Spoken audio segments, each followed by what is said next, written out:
I felt that my mum never wanted kids, but she was forced into having kids by my dad's dad, so the grandfather, because he wanted sons, right? こんにちは。そしてはじめまして。百の花のゆきです。この番組では毎回ゲストをお呼びしてそのインタビューを配信しております。十人十色の生き方考え方、共通しているのはどなたも子供がいないということです。今日のゲストは英語スピーカーの方です。日本語と英語訳をつけております。それではどうぞお楽しみください。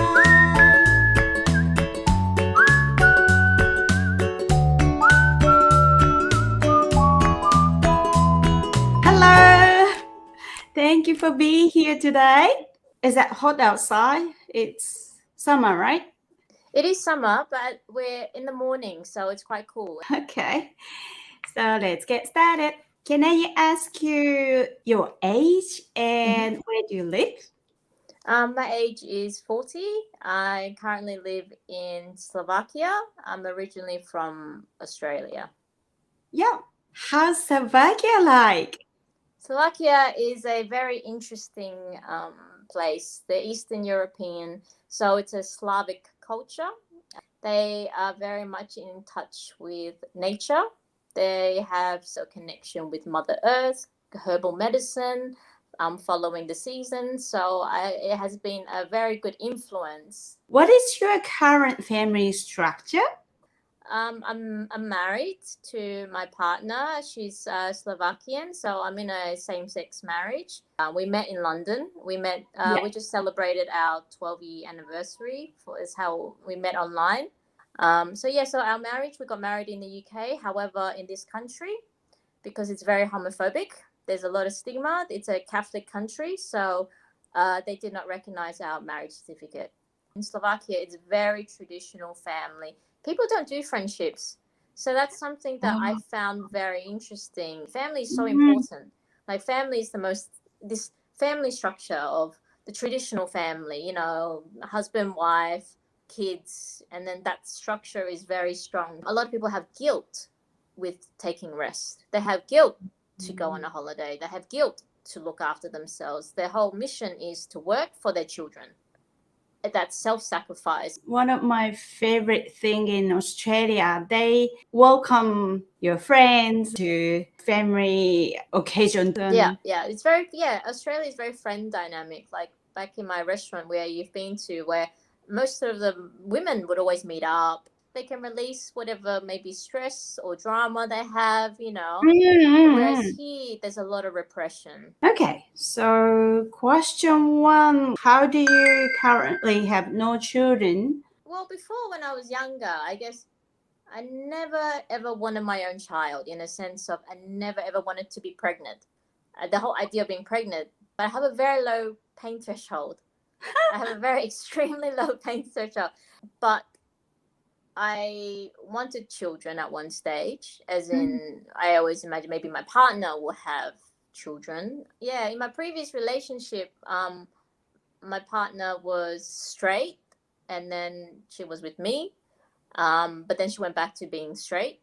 And in the past, I thought I would have had children with her, that maybe she would have given birth. But then it's a funny one because then all my friends started having kids and it's the whole, maybe your fear of missing out or something like that. Or, people always say, it's important to have kids because when you're older, you have your kids look after you. For me, it's like I just didn't really have the, opportunity to have kids. As in, I would want to adopt at one stage because my idea isn't to own. I don't want to own something. So I often find that parents have this control and possession, but I wanted to be a guardian. I felt that my mum never wanted kids, but she was forced into having kids by my dad's dad, so the grandfather, because he wanted sons, right? When my mum wasn't treating me well, with love, she made she wouldn't even buy me a school uniform when I started school because she was just spending money on herself. So I had a lot of issues with my mother. It wasn't because she couldn't afford it. She just didn't have that parental love for me. So she would take my little piggy bank thing with coins to buy secondhand uniform when I first started kindergarten. But then on the next weekend, she would go to and spend $200 on all these suits for herself. So it wasn't because she couldn't afford it. It was because she was just selfish and didn't care for me as a child because she never wanted a child, so to speak. And my dad's dad, who was the one that was forcing my mom to have the children, and we turned out to be girls, told my dad that me and my sister are worthless because we are females and we won't carry the name. My sister and I there's a 7-year age gap. My parents were never around. So what ended up happening was I started playing with other people's, I was playing with kids, and then the kids would invite me to their home. So often I ended up being in other people's families' home. So I'll be there and they will cook me dinner and everything. And then at the end of the night, they'll take me back and my nan will be there to, look after me. But most of my childhood, from my memory, is I was inside other people's homes. I was always inside my friends' homes. And then even throughout high school, I was spending Christmas with other people's families. I was, New Year's I was selling with other people's family. I was always often sleeping over at people's homes because I just didn't have that relationship with my parents. For me, it was quite traumatic because as a child, you want to be with your mom and dad and stuff like that. But they just didn't show any interest. At the age of 10 or 9, we moved. That was the first time in my life that I experienced racism. I was bullied. And I remember so clearly when I first started at school, it was older kids. It was boys, older boys. And they would scream at lunchtime across the schoolyard and to tell me to go back to my own country. And as a child, I was so confused because I was born in Sydney. So I was like, but this is my home. I have no other home. When I first discovered I was gay, I was at university. It was very difficult, going through, discovering being gay and everything. So I started joining all these groups. So I became sexuality officer for my university. So then I started going to lots of conferences. I was very involved with all the universities in Sydney. I would turn up to all these group meetings and I would end up making friends with the Sydney people. And interestingly enough, in the gay world, I always hung out with boys, with the gay boys, because in the lesbian world, I didn't fit in because I had long hair. I looked like a female, and I didn't have tattoos, I didn't have piercings, I didn't have short hair, hairy legs, hairy armpits. That was back in the day, that's how lesbians were. Wow. So I was seen as not a lesbian, that you're fake, you don't look like a lesbian. And I was like, how is it me being attracted to females, I have to look a certain way? I'm attracted to females looking like a female, not looking like a boy, because if I wanted to be with someone that looked like a boy, then I would be with a man then, So in that gay world, I also experienced discrimination. I also because I didn't fit in, but I didn't believe in that. It's like, why should I be like that? I remember one time there was this lesbian bouncer. So each club has a bouncer. And this lesbian bouncer would not let me in to the lesbian club because she said I wasn't a lesbian. And I had already been married then. This was not that long ago, maybe like 5 years ago. And I said to her, I'm like, this friend is not my boyfriend. Can't you see? He's so gay. He acts gay. He's moving gay. He's so feminine. And my wife is at home waiting, like just relaxing because she doesn't like clubbing. This is ridiculous that I'm getting discriminated in my own sexuality, that you're again judging me because I don't look a certain way. I just feel like all these stereotypes is such nonsense. It's so nonsense because why should we have to dress a certain way? Why do we need to act a certain way in order to be somebody? This is such misconceived perception society has created, and it's an illness. It's creating all this distortion. I find it then becomes not real. Then you're not being your authentic self. So I was really discriminated when I first moved to London as a lesbian because I worked in finance. There was a stigma for anyone who works in banking. this horrible, evil, I don't know, this money-hungry capitalist. And then it was until the financial crisis happened, and I gave up my banking career because I never liked it anyway. So that is that stigma, that discrimination that I experienced. I spent my whole life building walls because of my pain, because of the discrimination, because of the stigma, because my mum disappointing me. So living in Sydney in the Shire was a really horrible experiencing for me. So I built all these walls. I was very dependent on my partner, on my ex, because she was my chauffeur. She drove me everywhere. So I remember imagining my heart, like putting it in a box and taking it down underground. And imagine this, in a vault. In a vault, locked it up to say that I'll never let anyone hurt me again. And then I'll have all these little disposable hearts that didn't matter. So I remember psychologically imagining my heart being locked up, and then building all these massive walls that people can't come in to affect me. It was a protection mechanism from feeling pain, from feeling being able to be hurt by my mother again, and to never cry again. And when my grandmother passed away, I was the first one in the hospital, and the nurse, she gave me her hand. I remember holding her hand, and it was warm. And that's when I felt it. I felt all my walls collapsing. It was so raw, and I just cried. And that's when it started hit me. That's when I started feeling things. The most important person in my life, because she raised me, and that's when I started feeling. That's when I started to feel things. Things started changing in my life. So for me, I remember this was before I think I was turning 5, and I remember this. I can still remember the room. I can still remember that moment. I remember having this instinct thought that this is not right, as in what she's doing is not right. This is not fair, And I always remember at that moment I have my self-worth, as in I shouldn't, I knew I shouldn't be treated like this.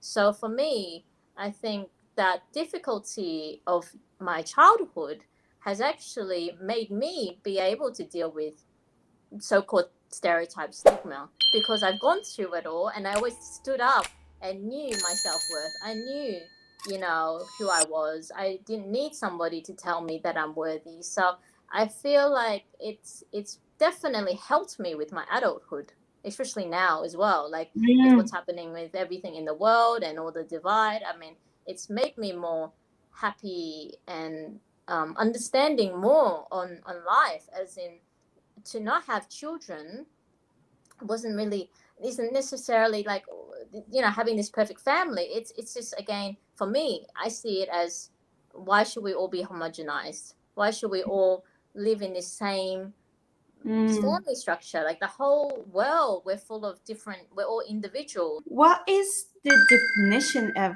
happiness or fulfillment for you?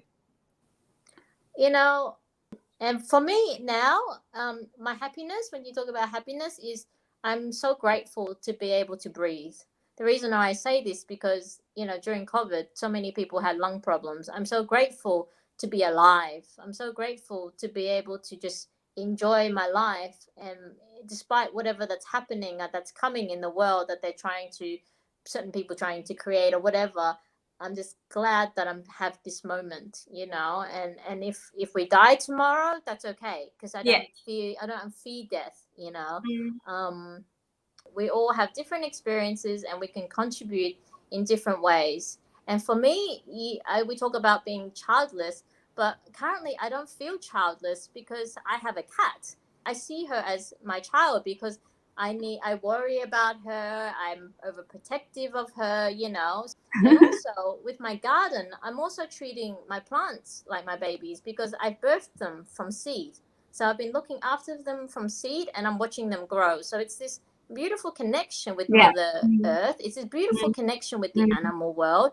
And it's this expression of motherly care, So I don't feel the need to have a physical, tangible child. And also I've been spending a lot of time with Ivana's friends who all have kids, and it's exhausting. I'm so tired, and I can see why they're also tired. And the beauty of not having children is to have that freedom. I can just, if I wanted to move to, say, I don't know, Japan next year, I could potentially do it without feeling like I'm taking away my child. My wife's always said that this whole family structure. So my wife used to be at one stage a Bible teacher as well. So she understands Christianity quite well, quite on a in-depth way that's on the spiritual level, not on the dogmatic structural where you feel guilt or whatever. And she was always saying, so when someone has a baby or a child, all the women look after the child. So it's not just one person looking after the baby and owning the baby. It's like, so then they have all the wisdom and all the thing from all the, the bigger community. So it sounds, like the spiritualism. It's like a beautiful thing where it's not just one person looking after. Yeah, because, we are in a oneness. Yes. And what we experience this world is separation, isolation, and feeling of lonely feeling of and many negative things. To enjoy the experience this, including these negative things. But this world is going towards back to the oneness. The way that we should be. We've been separated too long.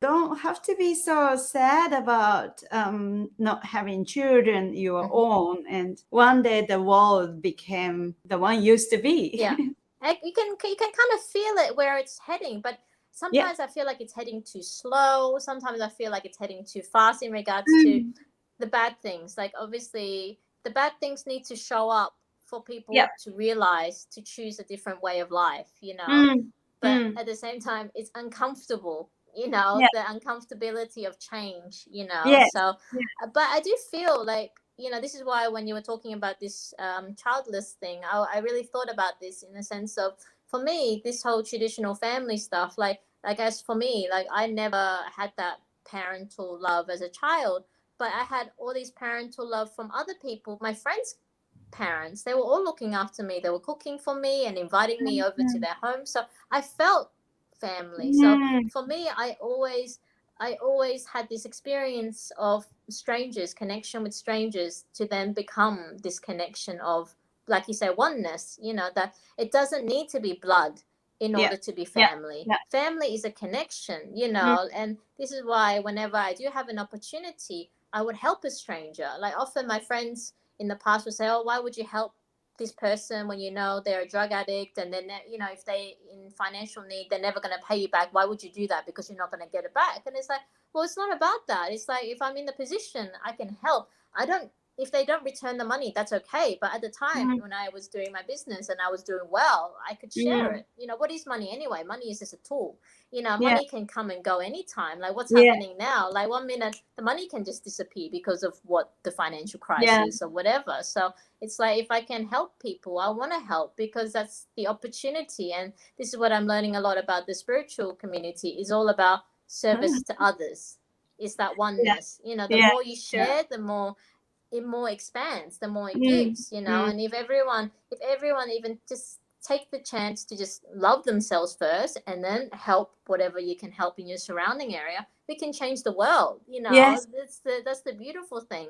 It's just that realization. However, the media, the government, the corporation, whatever, they're manipulating a lot of things, causing a lot of confusion. But I feel like the people used to driven by selfishness, but it changed to selfless. Yeah, it's nice.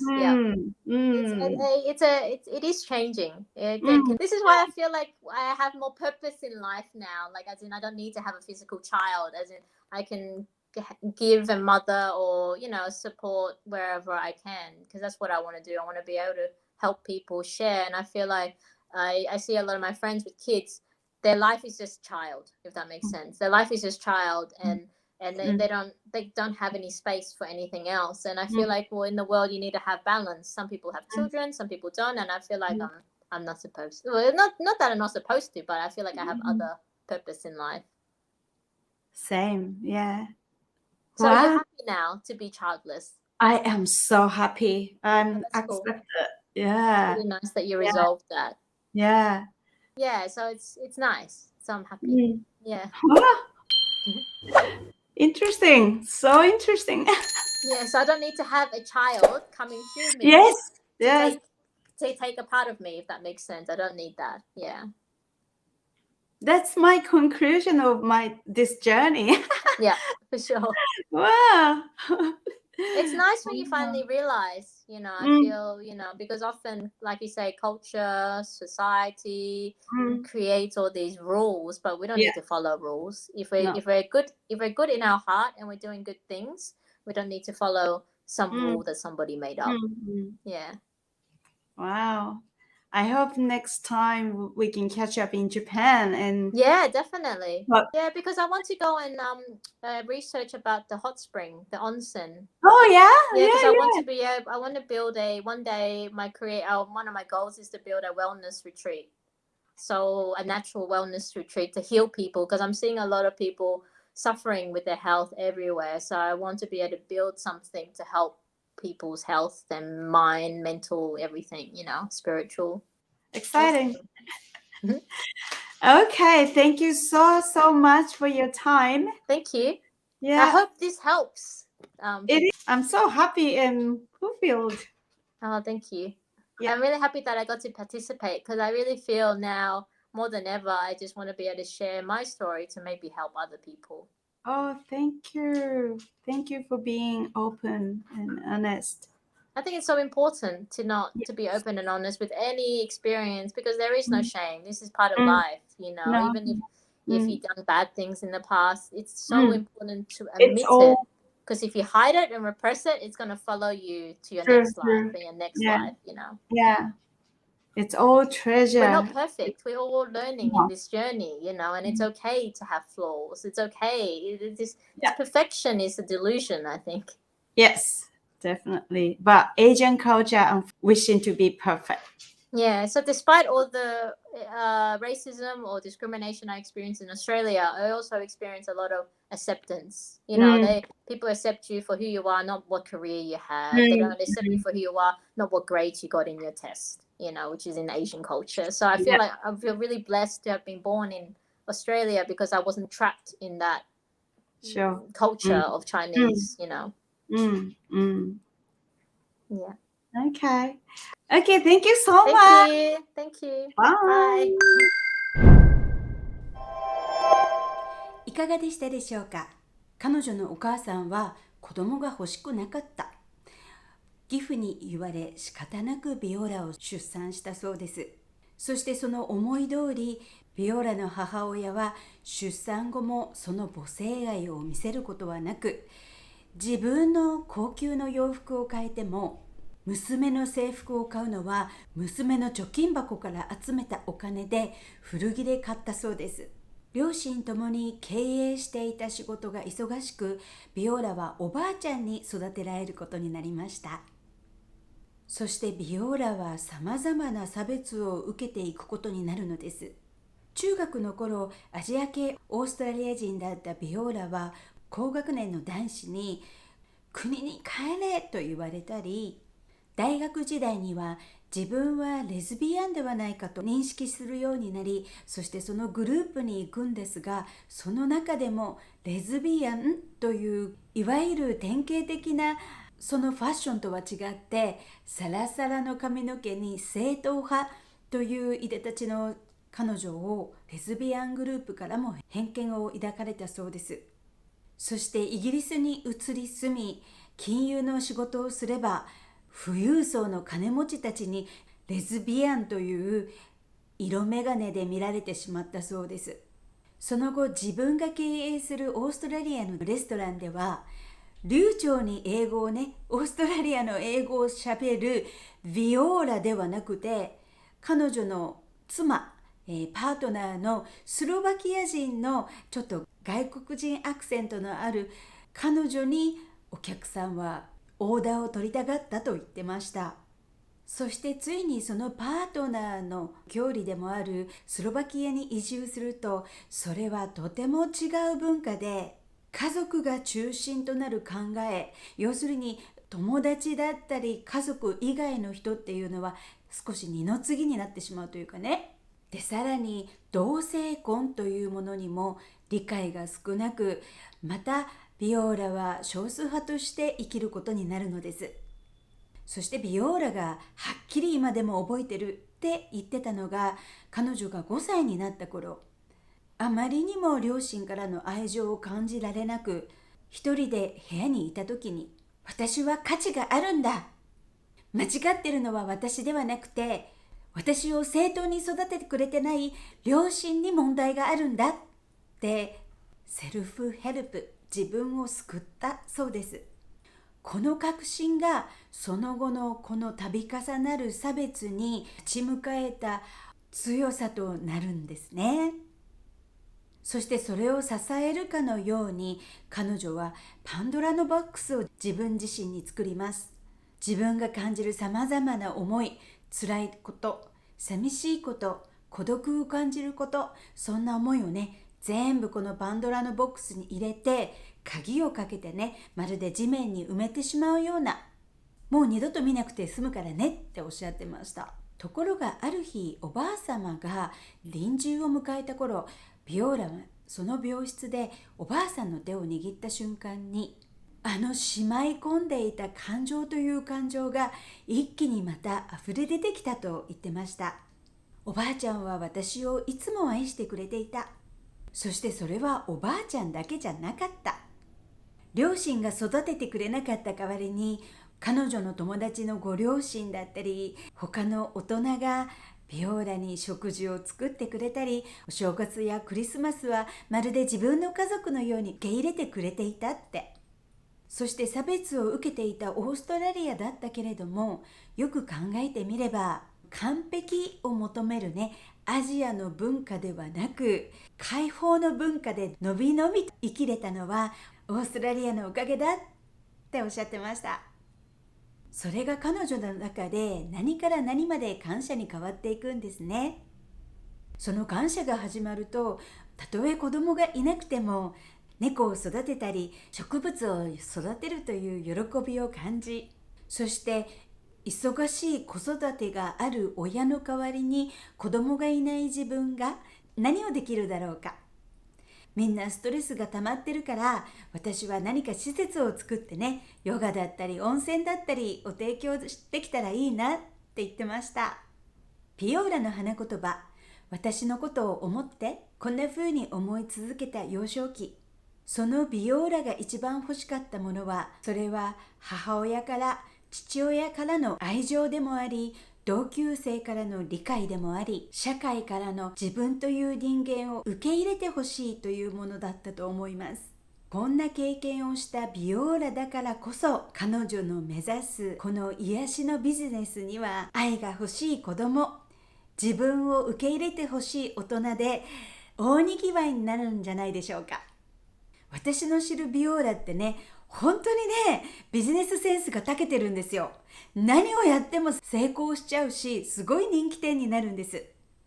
そしてね、このビジネスセンスこそがビオーラがご両親からいただいた大きなギフトだと私は思います。それでは今日はこの辺で。See you everyone!